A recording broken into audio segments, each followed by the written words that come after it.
नमस्कार दोस्तों। जैसा कि आप सभी को पता है कि आज 15 अगस्त का दिन है और आप सभी को 15 अगस्त की स्वतंत्रता दिवस की बहुत-बहुत शुभकामनाएँ। Happy independence day.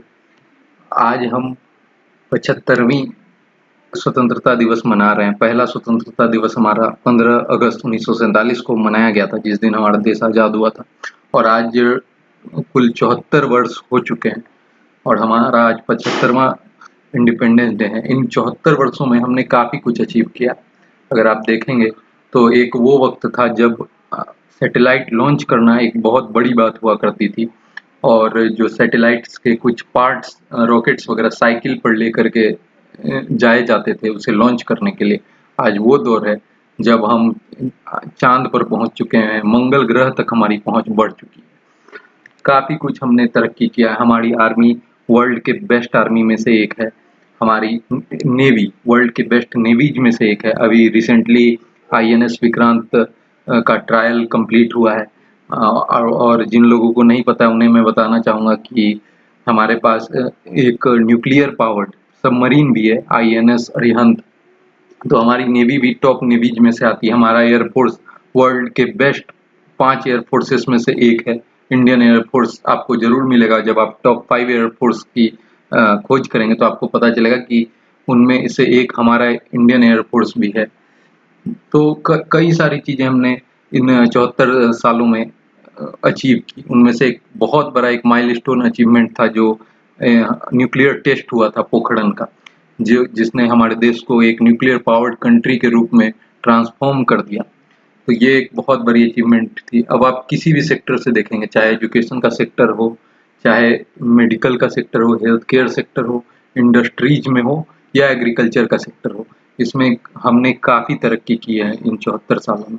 लेकिन ये जो अचीवमेंट्स हैं हमारी, इसकी जो नींव रखी गई थी वो ब्रिटिश रूल में हमारे शहीदों ने रखी थी, जिन्होंने अपने प्राणों को न्योछावर करके ये इंश्योर किया कि हम सुखी पूर्वक जीवन बिता सके, हम आज़ादी से जीवन बिता सके। ब्रिटिश रूल के दौरान हमारे देश के लोगों पे काफ़ी जुल्म हुए, काफ़ी अत्याचार हुए। उनको लड़ने के लिए उनसे लड़ने के लिए 1857 में पहला फर्स्ट वार ऑफ इंडिपेंडेंस लड़ा गया। जो लड़ाई की कहानी है ये 1857 से 1947 तक, मतलब कि कुल 90 वर्ष तक चली और फाइनली 1947 में हमें आज़ादी मिल गई थी आज ही के दिन।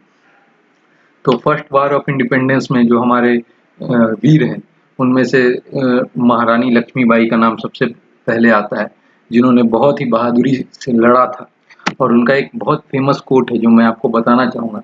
इसमें उन्होंने बोला था कि हम लड़ेंगे ताकि हमारे आने वाली पीढ़ियाँ अपनी आज़ादी का उत्सव मना सकें। तो ऐसी सोच थी रानी लक्ष्मीबाई की। और ये अपने लिए नहीं कर रही थी, ये भविष्य में जो पीढ़ियाँ आएंगी उनके लिए इन्होंने अपने प्राण न्यौछावर किए। इनको सत सत नमन है। आज हम इनको नमन करते हैं। आज के दिन हम एक छोटा सा ट्रिब्यूट तो इन्हें पे कर ही सकते हैं, इनको याद करके। कितना बड़ा भी हम ट्रिब्यूट पे करें वो हमेशा छोटा ही रहेगा। जितना इन्होंने त्याग किया है इस देश के लिए वो काफ़ी बड़ा त्याग है। इसी के साथ मंगल पांडे को भी नहीं भूला जा सकता है, जिन्होंने एक बहादुर सिपाही के तौर पे लड़ाई लड़ी अंग्रेजों से और इनको फांसी दे दी गई थी अंग्रेजों के द्वारा 1857 की क्रांति के बाद में। जब बात हो आज़ादी की और वीरों की बात हो रही है तो भगत सिंह का नाम ना आए ऐसा हो ही नहीं सकता। भगत सिंह एक सच्चे देशभक्त थे। इन्होंने महज 24 साल की उम्र में ही देश के लिए फांसी के फंदे पर चढ़ गए थे। ये लगातार लड़ते रहे और इन्होंने कई तरह से अंग्रेजों के जो वहाँ पे हेडक्वार्टर्स वगैरह होते थे जिसके थ्रू वो रूल करते थे उन पर बम बरसाए और फाइनली उनको एक स्ट्रॉन्ग पुश दिया जिसके थ्रू वो यहाँ से जाने में आज़ादी दिलाने में काबिल रहे, सक्षम रहे। इनका एक बहुत अच्छा फेमस कोट है, लिख रहा हूँ मैं अंजाम जिसका कल आगाज आएगा, लिख रहा हूँ मैं अंजाम जिसका कल आगाज आएगा, मेरे लहू का हर एक कतरा इनकलाब लाएगा। ये भगत सिंह का कोट है। आप देख सकते हैं इनका जन्म हुआ था 27 सितंबर 1907 में और 23 मार्च 1931 में इनको फांसी दे दी गई थी।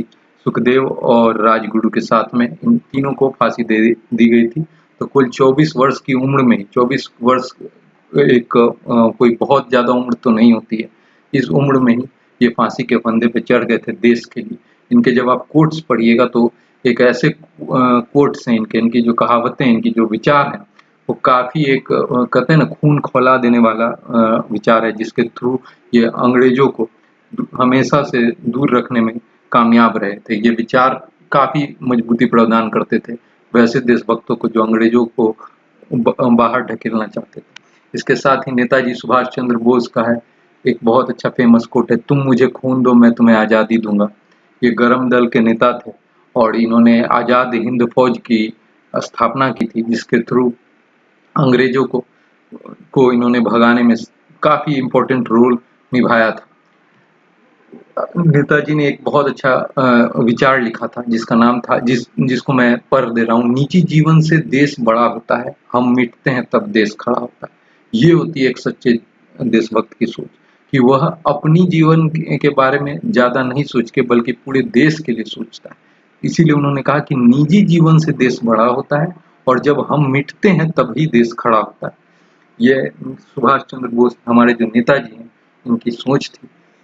ये सच्चे देशभक्त में से एक हैं जिन्हें कोई भी प्रकार की सत्ता का लालच नहीं था और सिर्फ देश की भक्ति के लिए, देश की तरक्की के लिए इन्होंने अपने प्राण न्यौछावर कर दिए। एक बहुत ही फेमस कोट है बाल गंगाधर तिलक का, जिसमें इन्होंने बोला था कि Swaraj is my birth right and I shawl have it. Swaraj हमारा जन्मसिद्ध अधिकार है। बाल गंगाधर तिलक ने इसके बारे में बताया था।